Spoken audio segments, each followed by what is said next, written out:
नमस्कार, स्वागत है आपका। टीएनपी न्यूज देख रहे हैं आप और मैं हूं आपके साथ शाहनवाज मिर्जा। निकाय चुनाव के प्रचार के लिए सीएम योगी आदित्यनाथ आजमगढ़ दौरे पर पहुंचे, जहां भारतीय जनता पार्टी के नेताओं और कार्यकर्ताओं ने उनका जोरदार स्वागत किया।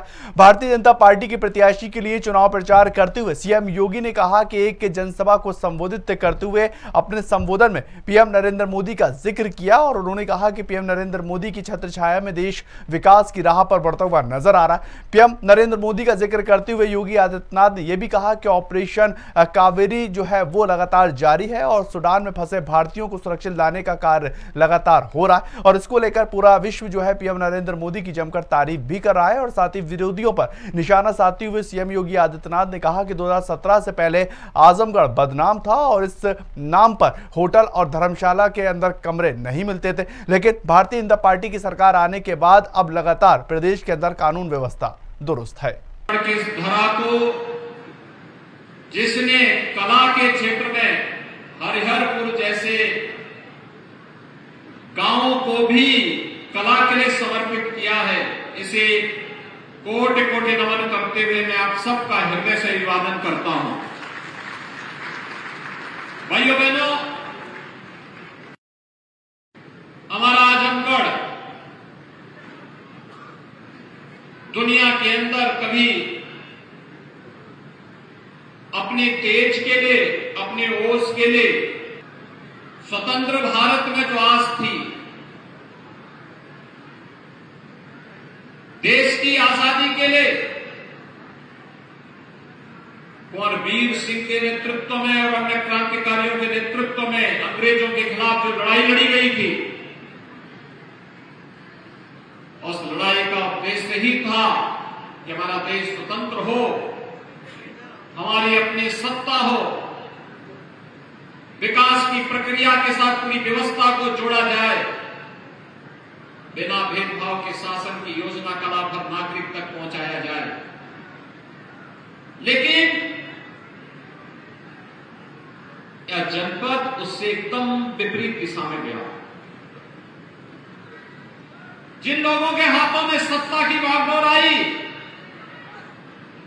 उन लोगों ने आजमगढ़ का दोहन किया। कलम का स्थान यहां पे कुछ लोगों ने कट्टा देने का प्रयास किया और यहां के युवाओं के हाथों में भी कुछ लोगों ने तमंचे पकड़वाने का कार्य किया। भाइयों बहनों, आज आजमगढ़ जो पहले 17 के पहले पहचान के लिए मोहताज था, याद करिए, आजमगढ़ के नाम पे कोई लोग होटल और धर्मशाला की बात, घर में किराएदार की बात तो दूर, होटल और धर्मशाला में भी कमरा नहीं मिलता था। आजमगढ़ के बाद सीएम योगी आदित्यनाथ भारतीय जनता पार्टी के प्रत्याशी के समर्थन में चुनाव प्रचार करने के लिए मऊ पहुंचे, जहां पर उन्होंने जनसभा को संबोधित करते हुए कहा कि भारतीय जनता पार्टी के प्रत्याशी को जिताना मतलब विकास को आगे लेकर आना और साथ ही सपा और बसपा पर निशाना साधते हुए उन्होंने मऊ का जिक्र किया और उन्होंने कहा मऊ की पहचान से लगातार मोहताज बसपा और सपा ने उसको रखा था। सीएम योगी ने यह भी कहा कि सपा और बसपा के कार्यकाल में साहित्यकारों, क्रांतिकारियों की इस भूमि को कर्फ्यू में बदल दिया था, लेकिन अब युवाओं ने कमल को खिलाया है और लगातार दंगाई इस शहर से लुप्त होते हुए नजर आ रहा है। इसी तरीके से अगर विकास की राह पर आपको प्रदेश को लेकर जाना है तो अपना वोट बीजेपी को दें। आज आप सबके सामने स्थिति बहुत स्पष्ट है। याद करिए,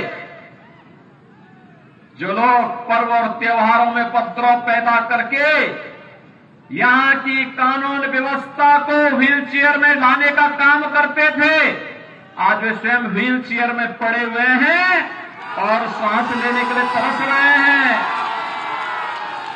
ये वही जनपद है जहां रामलीला का आयोजन नहीं हो पाता था। याद करिए, ये वही जनपद है, रामलीला के आयोजन को प्रतिबंधित किया था समाजवादी पार्टी की सरकार ने। और ये वही जनपद है जहां बारी बारी से सपा और बसपा इन पेशेवर माफिया और अपराधियों को अपना सानिध्य में लेकर के इन्हें अराजकता पैदा करने की खुली छूट देते थे। लेकिन आज जब उत्तर प्रदेश के अंदर डबल इंजन की सरकार आई तो जो कानून व्यवस्था को व्हील चेयर पर ले जाते थे, भाइयों बहनों, आज उन्हीं को व्हील चेयर में पहुंचाने का काम कर दिया गया। और इसीलिए आज मैं आपसे अपील करने के लिए आया हूं। ये चुनाव हम जानते हैं केंद्र और प्रदेश सरकार की सेहत पे असर नहीं पड़ता, लेकिन जनता की सेहत के लिए चुनाव महत्वपूर्ण है। जनता की सेहत के लिए महत्वपूर्ण है। डबल इंजन सरकार जो पैसा विकास के लिए दे, जनता की बुनियादी सुविधाओं के लिए दे, उस पैसे का उपयोग सही ढंग से हो सके, इसके लिए उस प्रकार का बोर्ड बने। और सौभाग्य से नगर विकास के मंत्री तो ए.के. शर्मा जी हैं। यहाँ के विकास के लिए पैसे की कहां कमी आने वाली है। भाइयों बहनों, आज देश के अंदर परिवर्तन आप देख सकते हैं। वैश्विक मंच पर भारत की बढ़ती प्रतिष्ठा को हम पूरा देश अनुभव कर सकता है।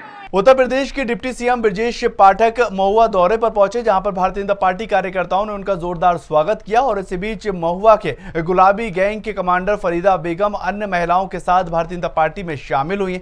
डिप्टी सीएम ब्रजेश पाठक ने सभी को पार्टी की सदस्यता दिलवाई और साथ ही निकाय चुनाव के लिए भारतीय जनता पार्टी के प्रत्याशी के समर्थन करने का ऐलान कर दिया। आगे बात मुरादाबाद की करेंगे। मुरादाबाद में एक जनसभा के दौरान असदुद्दीन ओवैसी की ओर से मुसलमानों को लेकर एक बयान पर भारतीय जनता पार्टी प्रदेश अध्यक्ष भूपेंद्र चौधरी ने पलटवार किया। उन्होंने कहा कि भारतीय जनता पार्टी और पीएम मोदी का संकल्प सबका साथ, सबका विकास और सबका विश्वास के तहत सबको आगे लेकर चलना है। और उन्होंने कहा कि भारतीय जनता पार्टी के तमाम योजनाओं में सभी को समान भागीदारी है, जबकि अन्य पार्टियां वोट बैंक की राजनीति करती नजर आती। आपको बताएं कि ओवैसी ने जनसभा को संबोधित करते हुए कहा कि मुसलमानों का कोई भी पार्टी में रहनुमा नहीं है और साथ ही उन्होंने कहा कि मुसलमानों को एक हो जाना चाहिए और अपनी पार्टी को वोट करना चाहिए। भारतीय जनता पार्टी का देश के प्रधानमंत्री जी का संकल्प है सबका साथ, सबका विकास और सबका विश्वास। हम सबको साथ लेकर चल रहे हैं। हमारी जितनी भी योजनाएं हैं, गरीब कल्याण की योजनाएं हैं, जो डेवलपमेंट के काम हैं, उनमें सबकी भागीदारी है। दूसरे लोग अपने वोट बैंक के आधार पर भेदभाव करते रहे हैं, लेकिन इस प्रकार की राजनीति करने वालों का उत्तर प्रदेश में, देश में कहीं स्थान नहीं है। और ये जनता ने, देश की जनता ने उन्हें संदेश देने का काम किया है। और आज विकास की बात करने वाले लोग, डेवलपमेंट की बात करने वाले लोग, सुरक्षा की बात करने वाले लोग, देश समाज के हितों की बात करने वाले लोग, हम सब लोग जनता के बीच में हैं। और निश्चित रूप से जनता का आशीर्वाद इसने भाजपा को, मोदी जी के और योगी जी के नेतृत्व में मिलेगा। उधर वाराणसी में निकाय चुनाव को लेकर तमाम तैयारियां पूरी कर ली गई हैं और इसी बीच जिला अधिकारी रामलिंगम की मौजूदगी में सुबह 10 बजे पोलिंग पार्टियों के लिए उनको रवाना किया गया। आपको बताएं कि निकाय चुनाव को लेकर वाराणसी में 1325 मतदान केंद्र बनाए गए हैं, जिसमें 145 मतदान केंद्रों को अति संवेदनशील केंद्र के रूप में चिन्हित किया गया और साथ ही प्रशासन की ओर से सुरक्षा पुख्ता इंतजाम का आश्वासन दिया गया है और शहर में जगह जगह भारी पुलिस फोर्स को तैनात किया गया। साथ ही संवेदनशील मतदान केंद्रों पर ड्रोन से नजर रखी जाएगी। जैसे 5 जोन है हमारे और 1335 बूथ है। पोलिंग पार्टीज यहाँ पे आएंगे। जैसे आप देख रहे हैं पूरे पुलिस लाइन से 5 जोन का हमारे यहाँ से पोलिंग पार्टियों की रवानगी हो रही है। इसी प्रकार जो गंगापुर का तहसील राजा तालाब से हो रही है, तो आज वहाँ से जैसे एंट्रेंस में ड्यूटी रिसीव करने के बाद पार्टियाँ हम EVMs अपना रिसीव करेंगे। फिर बसेस का भी यहाँ जगह निर्धारित है, वहाँ बस में बैठ के अपने अपने पोलिंग पार्टीज़ के साथ, अपने अपने सुरक्षा कर्मियों के साथ जो है यहाँ से अपने अपने बूथ पे चले जाएंगे। माफिया अतीक अहमद की हत्या के बाद अब मुख्तार अंसारी को भी अपनी हत्या का डर सता रहा है। दरअसल मुख्तार अंसारी की ओर से हत्या की आशंका जताते हुए हाईकोर्ट में एक याचिका को दाखिल किया गया। याचिका मुख्तार अंसारी की पत्नी आयशा अंसारी ने दाखिल की है, जिसमें उन्होंने मुख्तार अंसारी के जेल से बाहर आने पर उचित सुरक्षा व्यवस्था किए जाने की मांग की है, जिसके बाद हाईकोर्ट ने याचिका पर सुनवाई कर DG जेल को सुरक्षा सुनिश्चित करने के निर्देश जारी किए हैं। चलिए छोटा सा ब्रेक, जल्द हाजिर होते हैं। आप बने रहें TNP न्यूज के साथ।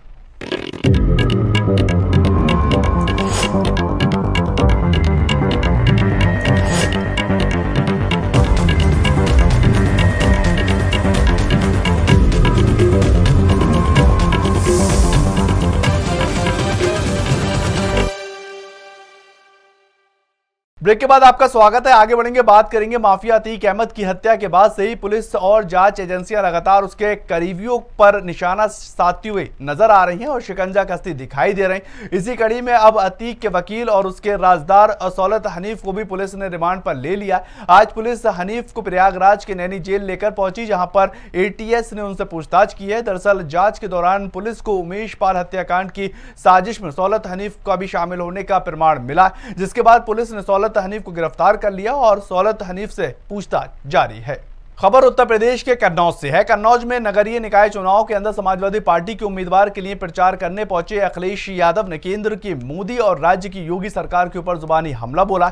बुधवार को यहां पर समाजवादी पार्टी के प्रत्याशी के समर्थन में जनसभा करने पहुंचे और उन्होंने ये कहा कि आधे मन से मदद ना करो। अखिलेश ने यह दावा किया है कि निकाय चुनाव सहित 2024 में होने वाले लोकसभा विधानसभा चुनाव में समाजवादी पार्टी ऐतिहासिक पार्टी बनकर उभरेगी और ऐतिहासिक वोट से जीत हासिल करेगी। बिल बताओ, महंगा देना पड़ रहा है कि नहीं देना पड़ रहा? कितना है बिजली का बिल? और हाउस टैक्स बढ़ गया, कूड़ा भरा पड़ा है, नालियां भरी पड़ी हैं। ये भाजपाइयों की देन है कूड़ा। और